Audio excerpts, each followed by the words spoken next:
Chers internautes, chers lecteurs, bonjour à vous tous. Notre chronique d'actualité reprend, d'autant que nous avons été assez prolixes en termes rédactionnels sur notre site internet officiel, à savoir Intégralisme Organique. Pour commencer, quelques remerciements tout de même avec le relais d'égalité et réconciliation concernant l'avant-dernier rédito de Jérôme Bourbon à Rivarol, qui a été fait la semaine dernière, puisque c'était tout de même un relais qui apporte 500 visiteurs sur quelques jours, l'air de rien.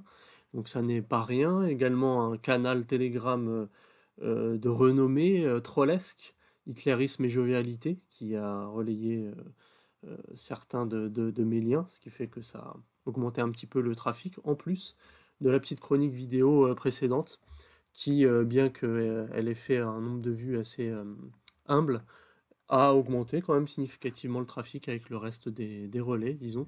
Donc vous avez ce relais d'égalité et réconciliation, hein, c'était la page concernée, avec l'éditorial lui-même. Ça m'a rappelé un peu le relais ancien de démocratie participative sur mon compte Gab, d'ailleurs. Il y avait eu un genre de trafic à ce moment-là. Bon, c'est un peu un souvenir de confinement, hein. Ça avait favorisé une petite venue militante, d'ailleurs, probablement dans mon milieu, donc ça a bien été pratique. D'autant qu'on distribuait pas mal de numéros de Rivarol dans les manifestations Philippot, bien que ce soit assez mal vu à l'époque. Voilà, c'était vraiment au moment des confinements ou surtout application de passe sanitaire et tout ça. Voilà.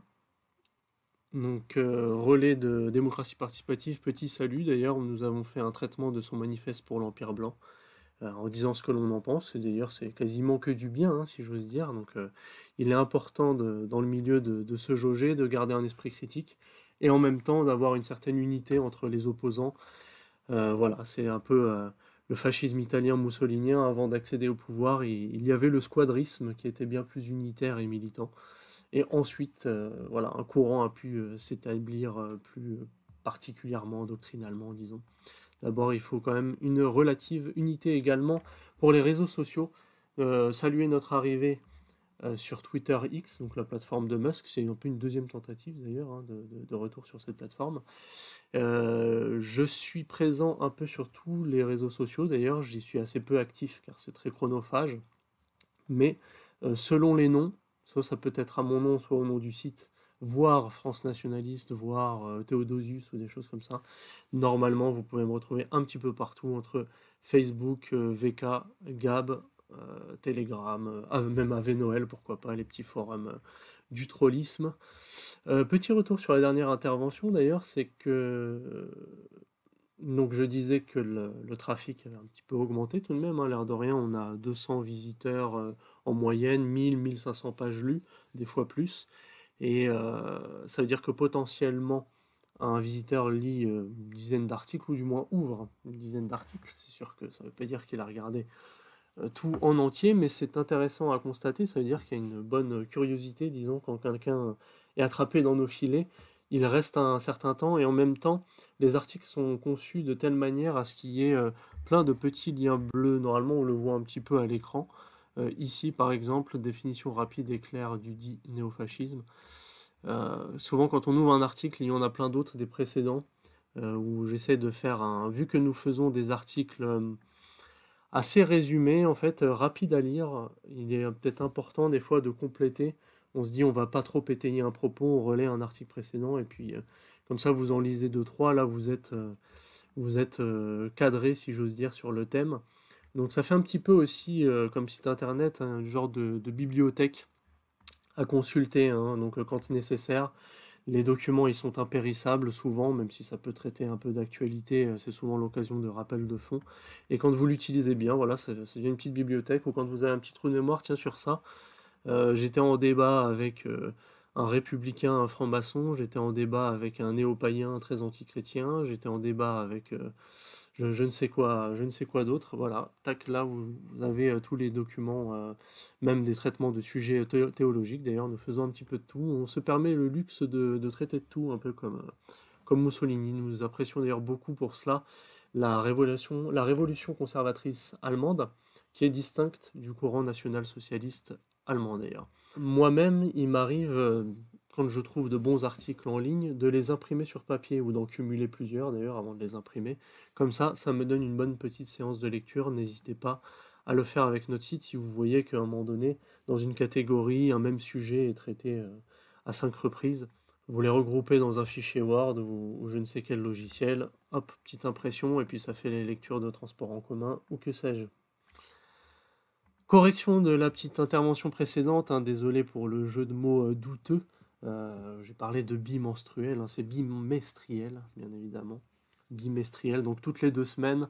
Je crois que là, ça fait plutôt 10 jours que je n'ai pas fait de vidéo, hein, ce ne sera pas une régularité forcément trop respectée, on verra selon l'activité et ce qu'il y a à dire, le temps disponible aussi pour ma part. Mais voilà, là, j'étais parti un peu trop loin, hein, mea culpa pour l'expression. Petit onglet conclusion avant voilà, bientôt passer à la chronique du jour tout de même. Onglet contribution, vous avez Amblard de Guéry qui est un peu revenu. Il y a quelques années, il contribuait. C'est pas forcément une grosse reprise de service d'ailleurs, c'est que lui aussi a une bibliothèque d'articles. Donc je l'ai à disposition et j'ai pu envoyer sa recension. C'est comme une gamme qui fait un peu une chronique pour un livre, un article. Vous avez là pour le coup une petite mise au point sur Charles de Gaulle, basé sur l'ouvrage de Maître Plomplon, n'est-ce pas? Donc pourquoi pas, hein, même s'il y a eu des conflits passés, nous sommes tout à fait ouverts d'esprit. Le propos de fond est intéressant de sa part, de l'auteur, donc voilà.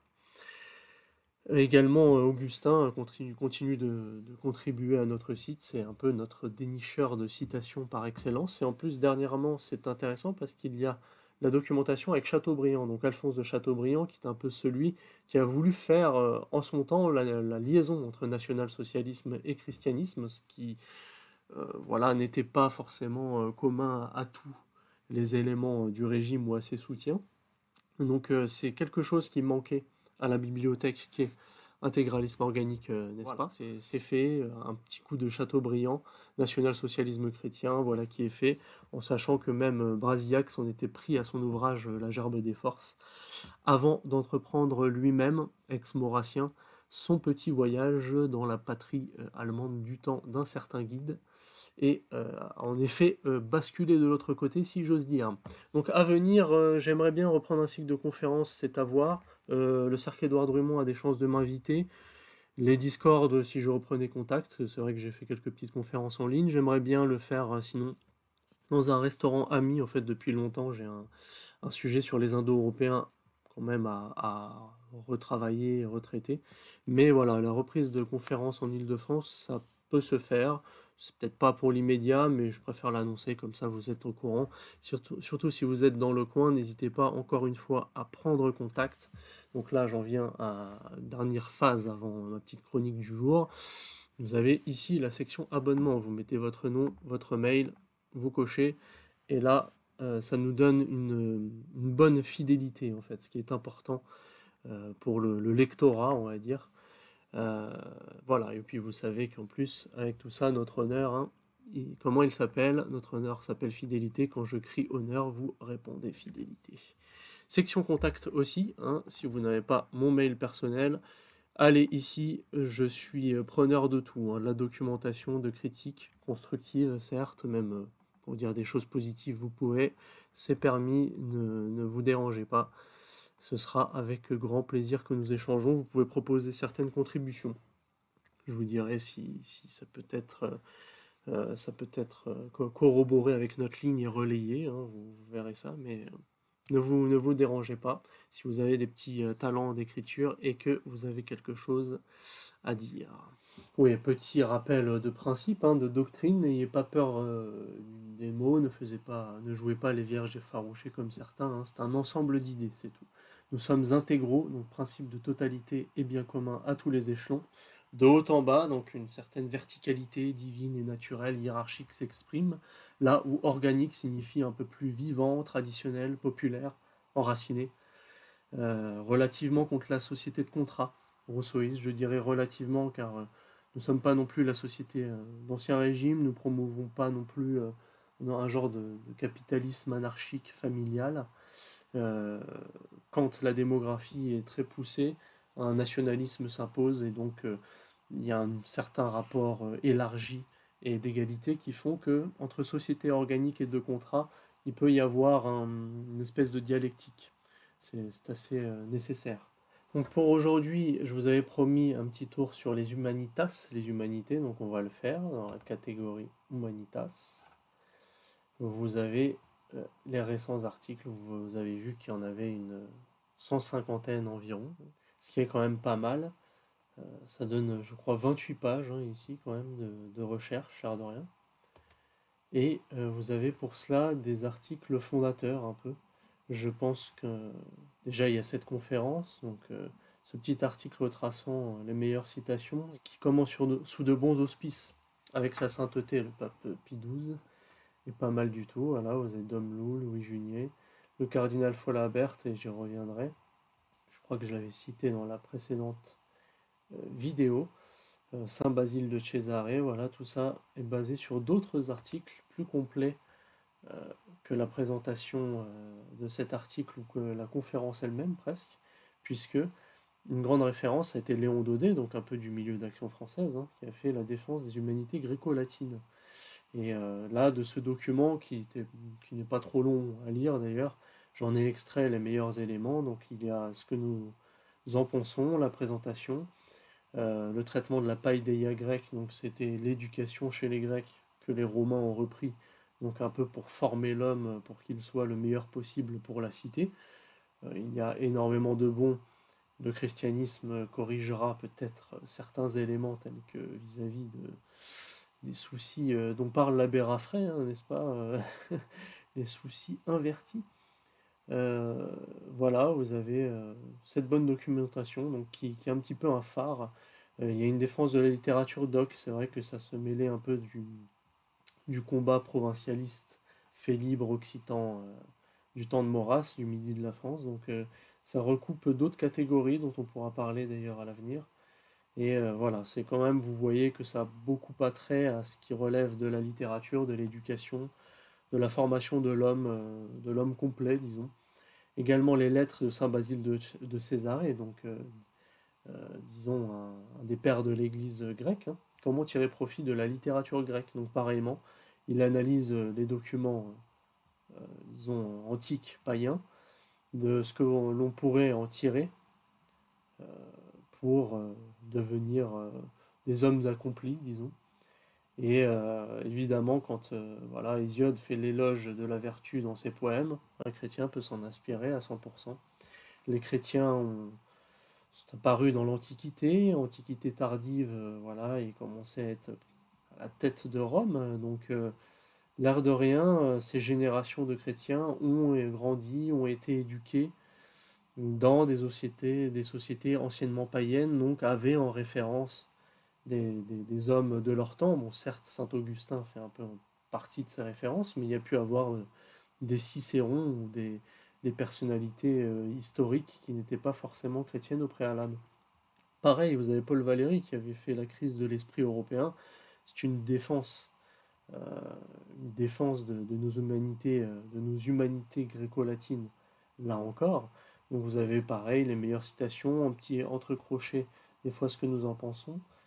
Euh, voilà, c'est la première partie, il y a deux parties, ça pouvait arriver. Paul Valéry, il y a quelques documents d'ailleurs sur le site, vous pouvez pousser ça en tapant dans la barre de recherche tout en bas à gauche du site internet, en première page d'ailleurs. Voilà, ça se mêle donc de la tradition humaniste française aussi, puisque j'ai parlé un peu de gréco-romanité. Vous avez toute la littérature qui s'en inspire, la haute culture, diraient les Allemands, nous on parle un peu de civilisation, de fait d'être un homme civilisé.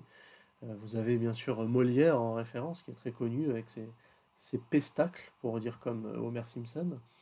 Mais voilà, là vous avez une bonne petite documentation aussi sur ce que c'est à titre linguistique notamment. Donc pareil, c'est un document fondateur ça de toute la politique des humanités. Si j'ouvre l'article suivant, donc Hitlérotomisme oblige, parce que Hitléro, il y a quand même le cardinal Follabert qui suit. Mais là, vous avez Werner Jaeger, donc helléniste allemand, hein, accompli, puisque c'est vers le XXe siècle, là où au XIXe siècle, l'école allemande était en pointe avec l'hellénisme. Donc là, vous avez ce document humanisme et théologie qui est un peu le résultat d'une conférence, je crois, pour un groupe catholique aux États-Unis. Vous verrez, bon, c'est dans la présentation, vous le lirez lui-même. Je mettrai en description tous les liens d'articles nécessaires pour voir ce qu'il en est. Donc un peu de voir comment saint Thomas, condamné par l'Université de Paris d'abord, en fait était accepté par le magistère de l'Église et un des doctrinaires essentiels par la suite. Là où il était un petit peu pré-renaissant, même s'il parlait beaucoup de théologie sur la base d'Aristote, il avait une philosophie de bien commun très forte, très prononcée, et ça a pu un peu préparer le terrain, même à quelque chose comme la Renaissance italienne et européenne en général. Là, vous avez cet excellent article en 5 parties qui est basé sur un petit ouvrage, hein.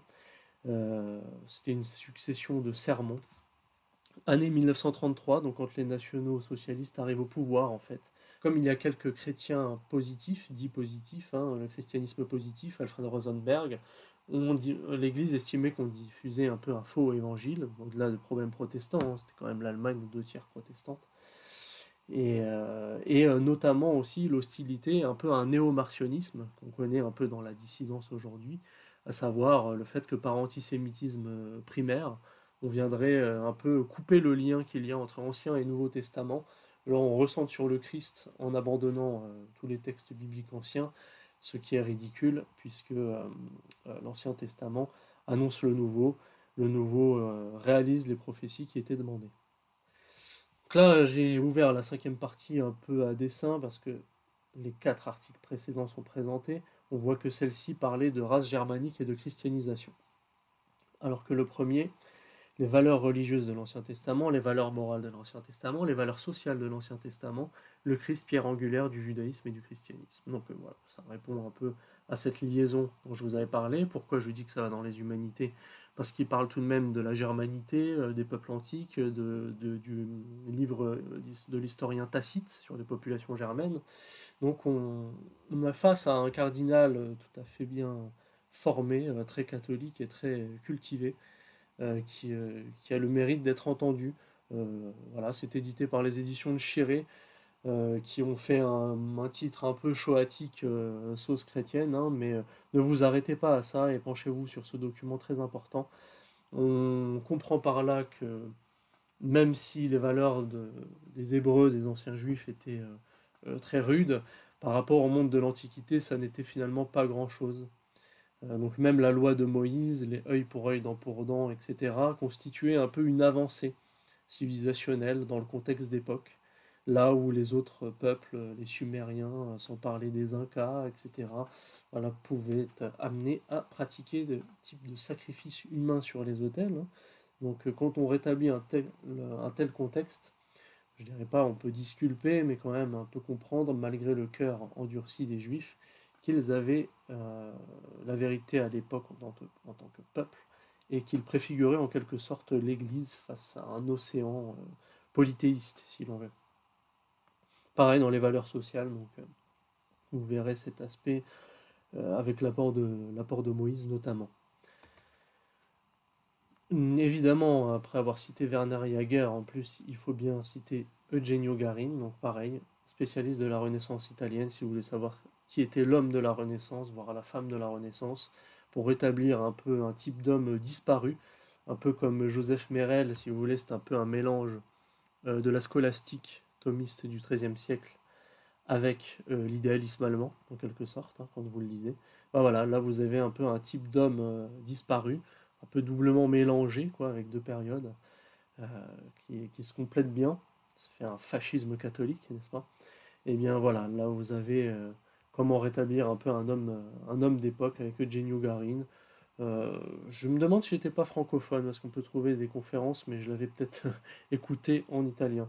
Une bonne petite référence, c'est Pic de la Mirandole, référence tendancieuse, et je le sais bien, mais voilà, vu le haut niveau de ce personnage et l'itinéraire philosophique, avec tout le contexte du traitement historique, de lien, du conflit avec l'Église, etc., peut-être très intéressant à étudier comme homme également à travers cet ouvrage que j'avais lu et qui m'avait été offert par David Wesser, qui, dans les textes fondateurs, peut aussi intervenir, hein. On avait quand même envoyé ce qu'il avait fait par rapport aux écrits de Paris, ici. Donc, et différents documents liés à ce livre, d'ailleurs, à cette production. Il y en a une normalement qui devrait sortir d'ailleurs sur les Indo-Européens. Pareil, hein, donc pour l'universalisme français, hein, qui nous vient un peu du roman de la Rose avant même que viennent les droits de l'homme maçonniques, n'est-ce pas? Finalement, c'est une mentalité très française qui est restée. Euh, voilà, nous sommes un peu plus individuels, pensifs, là où les Allemands sont plus communautaires et ethniques. Ce sont des différences voilà, qui peuvent, pourquoi pas, s'établir et dont on peut également s'inspirer, hein. Il n'y a rien, aucun souci à cela. Mais voilà, pour des petites différences un peu français et allemand. Là où la France est un petit peu la Grèce de l'époque, elle influence intellectuellement et culturellement, il n'y a pas qu'elle tout de même, c'est un peu le rôle de l'université. L'Allemagne est un peu celle qui, euh, qui a un principe de gouvernement assez fort, une unité bien construite. Et les Italiens, eux, comme dirait je ne sais plus quel moine européen, ont la papauté, par exemple. Donc les choses se complètent ainsi très bien. Voilà pour cette première partie. Je vais voir pour vous parler d'autres articles.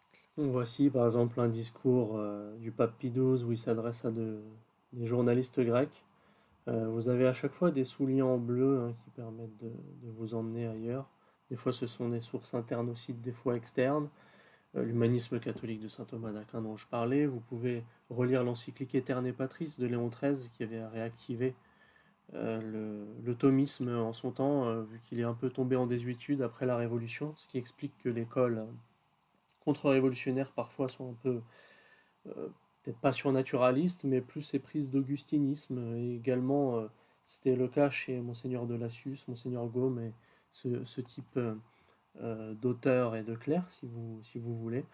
Euh, voilà, des fois il faut être un peu indulgent avec le site internet, les vieux articles perdent leurs images, il arrive, hein, on peut le voir ici.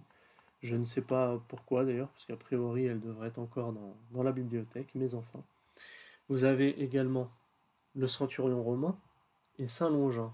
Donc notre intérêt ici, c'est qu'il y a une liaison entre Antiquité et christianisme, et qu'en plus des Romains, donc des Goïs, quoi, se sont mis, et en plus européens, à suivre le Christ. Et d'ailleurs, vu que même si c'est pas trop mentionné, bon, Saint Paul est très certainement juif, et voire même d'origine, et voire même Saint Matthieu, l'évangéliste, bien qu'il ait été collecteur d'impôts pour l'Empire romain local. Mais là, vous avez bien deux références entre Saint Longin, donc qui perça de sa lance la côte du Christ sur la croix, afin de constater qu'il était mort, et le centurion romain, qui donc suite à la mort du Christ et des perturbations météorologiques qui ont eu lieu, si j'ose dire, s'est également converti, même si lui n'a pas été pour le coup canonisé. C'est d'ailleurs ce monde de l'Antiquité première et ensuite tardive qui fera naître le monde médiéval, puisque dans l'Antiquité tardive, la christianisation s'opère et l'effondrement de l'Empire romain a lieu.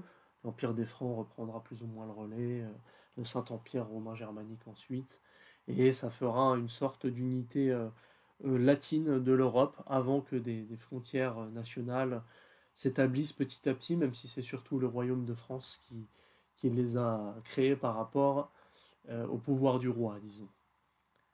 Donc voilà, une bonne trouvaille pour l'apostolat européen et universel, hein. Je vous recommande la vision du film de Mel Gibson si ça n'est pas déjà fait par rapport à cela. Il y a un article d'ailleurs tout à fait récent sur le site par rapport à ce film. Également le protagoniste Eric Cartman qui l'adule, n'est-ce pas? Ce petit document aussi de Dom Lu est très intéressant puisque c'est un moine bénédictin chinois qui va se convertir au christianisme en disant ben, en fait je reste chinois mais les valeurs chrétiennes sont véritables et universelles, ce qui fait que l'un n'empêche pas l'autre. Donc c'est Souvenirs et pensées, encore une production d'ailleurs qui peut être diffusée en bonne partie par les éditions de Chiré. Donc là, vous avez, comme diffuse d'ailleurs absolument tout, vous avez forcément dans le lot des choses tout à fait très intéressantes, hein. Après, je ne veux pas porter atteinte à d'autres maisons d'édition qui font un bon travail entre Acribeia, Reconquista Presse, j'en oublie sûrement, les éditions Saint-Rémy, voilà, tout ça. Hitlérotomisme partie 2, qu'a fait le régime national-socialiste, quelle était sa conception de l'Antiquité grecque, puisqu'il y a eu un conflit un peu entre Hitler et Himmler, où Himmler avait davantage d'intérêt pour la mythologie nordique et germanique, sauf que Hitler, lui, c'était plutôt le monde gréco-romain. Pourquoi? Parce que c'était les meilleurs à l'époque, et d'ailleurs il avait une dialectique indo-européenne et aryenne qui faisait que, et qui se défend, peut-être pas à 100%, mais en bonne partie, à savoir que l'élite des Romains et des Grecs, en effet, venait de races, on va dire, indo-européennes, donc un peu plus, entre guillemets, germaniques, si vous voulez. Si bien que, voilà, cela a été intégré à la conception nationale-socialiste allemande, qui ne laissait pas d'honorer l'empereur Charlemagne, hein, donc à dessein, hein, là on fait référence directe au Saint-Empire romain germanique, il y a quand même une grosse lignée de tradition qui s'exprime ici. Et voilà, nous disons ce que nous en pensons par rapport à Johann Chapoutot, bon, qui est un universitaire pas du tout de cette tendance, mais il a retracé culturellement juste ce qu'il en était, si vous voulez. Également, l'empereur Charlemagne dans la doctrine nationale socialiste allemande, donc là on pousse un peu plus le sujet, la référence, hein. Tous les liens seront en description, même si vous avez là accès au titre. Ça, c'est un article aussi qui m'avait été envoyé un peu pour. Voilà, la Palestine faisait un peu partie du bassin hellénique.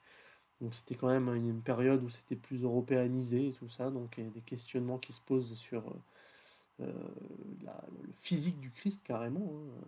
Voilà. Renaissance carolingienne et éducation humaniste, ça c'est un grand thème dont j'ai refait un article récent d'ailleurs, puisque c'était une petite renaissance en fait, vu qu'il a réactivé euh, en son époque, avant même le thomisme, l'éducation un peu aux humanités.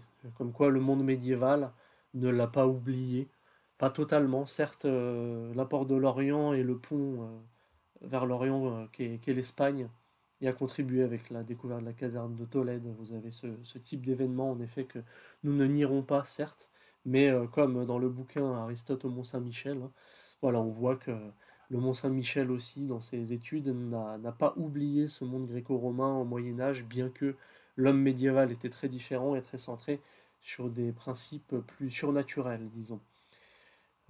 Pareil, voilà, Laurent de Médicis dit le Magnifique, c'est un peu pour traiter de la Renaissance à travers un personnage, donc on refait référence un petit peu à ces contextes culturels d'époque. Vous avez un autre ouvrage qui est la Bibliothèque du jeune Européen, donc là c'est plutôt côté nouvelle droite, hein. Guillaume Travers est très bon dans son domaine, souvent social, corporatif et économique. Je crois qu'il est fait en collaboration plus ou moins avec Alain de Benoît. Bon, c'est pas la grande référence, hein, au sein de la nouvelle droite. On apprécie plus radical quand même. Je sais pas, il y a Philippe Bailly aussi qui peut être intéressant par exemple. Euh, pour la suite, Credo du combattant arien, ça c'est intéressant parce que vous avez donc dans le Bhagavad Gita euh, ce passage. Donc là, c'est typiquement traditionnellement chez les Indo-Européens, ça peut se mêler un petit peu de l'humanité. Vous remarquerez que sur mon site, il n'y a pas spécialement de catégorie pour tout, mais vous pourrez trouver ces choses-là. Par exemple, la catégorie contre-révolutionnaire n'y est pas, alors que dans les onglets histoire, nationalisme ou catholicisme, vous allez retrouver des articles tout à fait vendéens, Georges Cadoudal et j'en passe, hein. Ça existe bien évidemment sur mon site. Et également, j'aimerais bien en faire une un peu plus sur les thèmes aristocratiques, renouvellement, processus révolutionnaire ou décisionnisme. Donc entre tous ces mots, je ne sais lequel employer, mais c'est en construction. Vous avez le traité sur l'amitié de Cicéron aussi, hein, qui est très intéressant. Euh, Chose que les femmes ne comprennent pas, c'est un peu l'amitié virile entre hommes, qui est un thème omniprésent d'ailleurs dans le communautarisme allemand de la révolution conservatrice. Euh, Ils ont une expression propre, hein, pour parler d'amitié virile chez eux. Donc là, il en est question, c'est un thème là aussi que vous pouvez trouver dans les articles signés David Wesser, donc très important. Vous avez des petits éléments de littérature, et là, c'est un tableau que je vais brosser un peu vite, mais c'est très intéressant de noter que Jean-Jacques Rousseau, qui était un peu le philo-chrétien de la bande des Lumières, avait fait un très joli texte sur la mort de Socrate et celle de Jésus. Si la mort de l'un est celle d'un sage, la mort de l'autre ou d'un philosophe est celle d'un Dieu pour notre Seigneur Jésus-Christ. Donc voilà, très beau texte, notamment parce il écrivait aussi de manière très belle et fluide aussi. Sur la forme, c'est assez irréprochable. Évidemment, les références à Socrate, je crois qu'il y a un article sur la caverne de Platon aussi, par exemple. Bon, je ne l'ouvrirai pas ici, mais je me le mets de côté. Tout ça sont des principes. Voilà. Celui-ci, je peux le mettre dans les humanités aussi. En soi, c'est le principe de l'épiquie, l'intelligence dans l'application des lois dont se sert l'Église catholique. À savoir, voilà, une loi n'est pas bête et méchante, elle est vivante, on s'y plie et en même temps, il y a toute une conception qui s'ensuit qui font que le monde traditionnaliste, catholique traditionnaliste, se légitime par une telle conception, sur la juridiction notamment. Donc voilà, vous avez différents articles encore que je pourrais mettre en description, hein, sur Romulus et Rémus, la Gaule romanisée aussi très important, hein, vu que le Midi a été plus romain, plus vite, a été très prolifique. D'ailleurs, c'est une civilisation montante qui a été avortée par l'hérésie arienne et la réaction de l'Empire franc et de l'Église catholique. Donc, à raison, mais en même temps, hélas, pour tout un peuple et sa production, son effervescence, voilà. Quelques expressions latines aussi, pour faire un peu de langue. C'est très important d'étudier nos langues que l'on supprime à l'université entre le grec ancien et le latin. Pareil, les expressions françaises tirées de la mythologie grecque, aussi Flavius Joseph qui constate dans l'Empire romain en tant que juif l'existence du Christ. C'est l'un des premiers documents, c'est tout à fait intéressant. Vous avez du Pierre Corneille, voilà, du Molière, comme je disais, hein, notre haute littérature fait partie de l'humanisme, des humanités. Dans le bon sens du terme, pas celui déconnecté des francs-maçons qui assimilent tout et n'importe quoi sous prétexte de je ne sais quoi. Antigone de Sophocle, donc là on reste un petit peu aussi dans le côté spectacle. L'apport de la France, de l'Italie, voilà, du Victor Hugo, du Étienne Boileau, sur l'asservissement des hommes, très important. Lucrèce, surtout à l'époque, on a subi le pass sanitaire, hein. Honoré de Balzac, voilà, Octave, Mirabeau, Anatole France aussi, Antoine de Rivarol, Du Bellay, Bossuet, toutes ces références-là, La Fontaine évidemment. Côté grec, Solon, Homère, Alexandre le Grand, des Rerum Naturae de Lucrèce, Fable d'Ésope aussi. L'apport de l'Italie, on a le patriotisme de Léopardi par exemple. Dante, bien sûr, on peut penser à Virgile dans l'Antiquité. Euh, de très beaux textes aussi, hein, je vous invite même à Mussolini et la ville de Rome, hein, Dante et la ville de Rome, le magistère de l'Église et la ville de Rome, c'est intéressant. Ça fait pas partie, Rome, des notes de l'Église, mais le catholicisme est romain par définition. Donc voilà, tout à fait intéressant. Jules César, Virgile, je l'ai cité. Le reste de l'Europe aussi, pourquoi pas du Nietzsche dans une certaine, hein, relativement. John Milton, même s'il était très protestant, n'est-ce pas? L'art de la guerre de Sun Tzu. Il y a un petit apport chinois aussi, il n'y a pas que Dom Lu, le chrétien. Vous pouvez trouver certaines choses sur le site. Et la conférence pour un fascisme thomiste et catholique aussi, qui peut compléter un peu celle sur les humanités, s'il en est. Donc, première définition pour les humanitas, vous avez le sens historique et premier, hein, la formation, la conservation des documents, leur promotion dans leur réalité scientifique et historique, ce que la Renaissance a promu, a fait. Vous avez voilà, le fait que les Romains ont assimilé les documents grecs qui étaient supérieurs en les dépouillant de ce qui était particulier, ce qui fait que ça donnait une certaine universalité et a donné ce que l'on appelle les humanités depuis l'Antiquité. Et même au sens philosophique, c'est un peu la formation de l'homme aux vertus naturelles, la théologie humaniste chrétienne aussi. Nous vous laissons avec cette chronique sur le transhumanisme aussi, hein. Donc dans l'humanisme, nous défendons l'ordre naturel des choses et il y a un principe d'attachement à l'ordre naturel qui est très fascisant si j'ose dire, et évidemment une opposition donc au transhumanisme, parce on parle d'homme augmenté à la limite dans une relative mesure, ça ne m'ambiance pas plus que ça que de mettre une clé USB dans mon cerveau, cela dit, et il y a aussi le fait de détruire, de vouloir supplanter la nature, ce qui est encore un autre stade du transhumanisme, même si les deux vont un peu en même temps, de façon technologique, voilà, et philosophique, hein. Mais voilà, nous nous opposons, et il y a nombre d'articles, hein, je pense que dans la barre recherche, si vous tapez transhumanisme, vous verrez pas mal de productions en la matière. Nous vous laissons donc découvrir tout cela. Et nous vous disons à une prochaine pour une bonne chronique d'actualité, d'histoire et de principe.